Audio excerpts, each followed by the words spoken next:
Alright, and that brings us to World 4. Probably one of my favorites. I love this area because I usually don't like ice physics, but in this game they work. They work fairly well. I mean, it's still annoying how like you slip around, but kind really doesn't. Ooh. Let's see if we can get past the bomber guy here. Yeah, we did. So you can take them out when they're in that form, but you want to try to get it before because the bombers take a lot of punishment.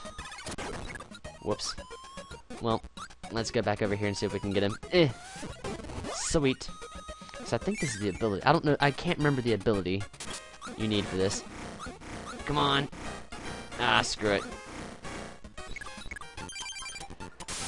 Come on, Rick. Let's go on. Have I not gone over some of the enemies? No, I've gone over most of them. The mid-bosses I'm looking. Okay, see here, if you cause the bomber to come out... Oh, that was bad. I had him at a wrong angle. Anyway, that's what happens if the bomber hits you when you have an animal buddy. Shatso also returns. The prick. And here we have another new ability. The ice ability. You can turn enemies into... certain enemies into blocks. Most enemies, actually. Oh, damn it. My timing's way off for this. This is one of my fastest sections for speedrunning. But yeah, you can turn other enemies into blocks and use them as projectiles into other enemies, like that. And I think this ability is best used with Kine. And here we have Blocky. Blocky will run into the wall, or he'll jump up, which will give us 2 rocks to spit back at him. And he will give us the rock ability. No animal buddy here for us, unfortunately. But they do give us some inclines after we get the rock ability, so we can just roll down like it's none of our business. Like it's our job to roll down the hill. And we are right here. Jump so you don't fall into the Gordo. Oops. And 1-up. Come on, let's get that 1-up. Damn. Yes, Sweet Stuff is that last guy's name. Doesn't make any sense, but wait till you hear the boss's name for this place. There's 4 doors here. They've upped it by 1. It's weird. Didn't know that tile was solid. Here we have a wind physics that we haven't seen before. Ku can go against the wind, which is actually an integral part to this level, I believe. Guess we'll find out. Oh, I have an ability. Yeah, because you need Ku to get into that door there. But luckily, arg, they have a scripted fight here to where you always get Ku. Oh, are you kidding me? There we go. And we have Bumbershoot again. Wait, Bumbershoot? What is its name? Ah, darn it. Jumpershoot. Jumpershoot. Like I said, he's one of the more annoying enemies. Because of his attack pattern. Come on. Sweet. And it gives us the best ability for Ku as well. And as you can see, if you hold in the direction, he will fly, but also you can flap and make it go faster. Not a lot of people know that. And this is why you want to hold on to this ability. Because like I said, it's so broken. Makes speedrunning this area so much easier since the falling spikes will come down and try to take you out. But since we have an umbrella, we're fine. We're fine. Ooh. Had to say something, didn't I? Oh, well, there's a maximum tomato up here for people who actually take a lot of damage through there, somehow. Yeah, holding on to this umbrella, very good speedrunning tactic for this level.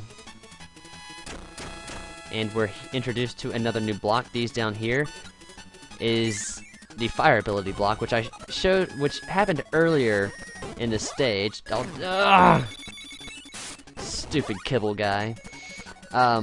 They can only be broken by fire, of course. And down here, I believe, one way is a bomber. Bomber, run away. Bomber, run away. And on the other side, there is a 1-up.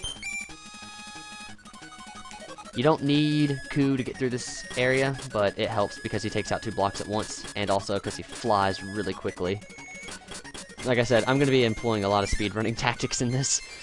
I guess you could say this is a pseudo speedrun, but I'm also like giving tips on how to play the game, so it's more of a let's play than a speedrun. And let's see, what level is this? Oh, this one's annoying. Doesn't really matter what ability you have in this one. I say just keep on the fire because it's, well, the fastest. Well, I guess I'll show this off. Here's the electric version of Ku. A thunderbolt will come out of your butt. And we have, what is this guy's name? It's something really easy. It's Mr. Frosty. He will throw ice blocks at you, which you can just inhale before he even kicks them and do some damage. Wow. Come on. He will freeze you too, so be wary of that. And I want Kind. This is why I say Kind's the best, because you can actually keep moving when you have it enabled, but if you hold it for too long, since he's a fish, he'll freeze, and you'll be temporarily vulnerable to attacks. You can do it underwater too. I love Kind and the freeze ability. It's like Kind and the freeze ability, Ku and the umbrella ability, and I don't think Rick has any really game-breaking abilities, but yeah, hold on, my screen just went dim. What would be? Oh, the rock ability with Rick is actually pretty game-breaking. I have not gone over that, and I don't think I will in the... Yes! Another thing to show off, you can freeze the bombers. Oops. How could you, penguin guy whose name I don't remember? Even if they're in bomber mode, you can freeze them, which is why I love this ability on Kind. See, stupid guy, trying to take out our buddies. We'll take him out in one shot. And here we have breakaway blocks, where if you stand on them, they'll disappear. Cha! Come on! Wow, doing way worse.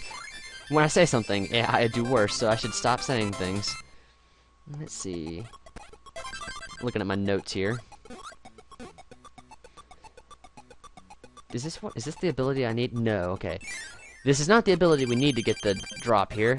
The ability we need is actually the fire ability. So we'll take out Ifriti here, maybe.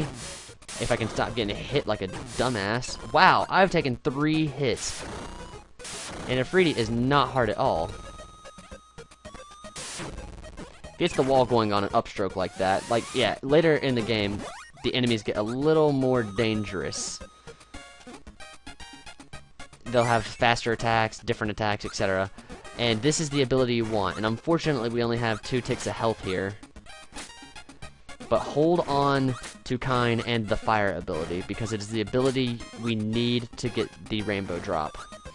And this one's probably the most difficult to actually get in terms of skill. And you'll see what I mean by that here in just a second. First off, you have to do some pretty nifty jumps to break blocks so you don't get crushed by the screen. There's rock, and then there's a Scarfy that we blew up. I know way too much about this game. Alright. Be careful not to fall on spikes. Spikes will break the ability. Say if you drop the ability and it turns into a star, if they fall into the spikes, it will get rid of that ability. So, yeah. I'm trying to hold on to this and not take damage. And I don't know why this one's so difficult, why they decided to design it this way. What you have to do is you have to come down here. Do not break those 2 or else you won't be able to get back up. Spit 3 times to break all 3 blocks there, and you have to use those blocks to get back up. And then you come down here, and you're like, oh, how do we break those blocks? Oh, well, I guess we'll have to get rid of the ability and then suck them up. No. You have to have the ability. So what you have to do, let's see if I can do this right the first time, is get rid of the ability, suck up a block, and then reacquire the ability. You have to do this twice. It is so weird how they designed it that way. And you can swim down here through the current, and pow, pow, pow, pow. There's the rainbow drop. Sorry. Wait, rainbow drop? Yeah, that's what it's called. Rainbow drop. Over there's a Gordo. Stupid Gordo. Yeah, I don't know why it's designed that way, but it is, so I guess whatever, I figured it out. It took me a while to figure that one out. I think that was the last ability that I needed, or the last rainbow drop that I needed as a kid.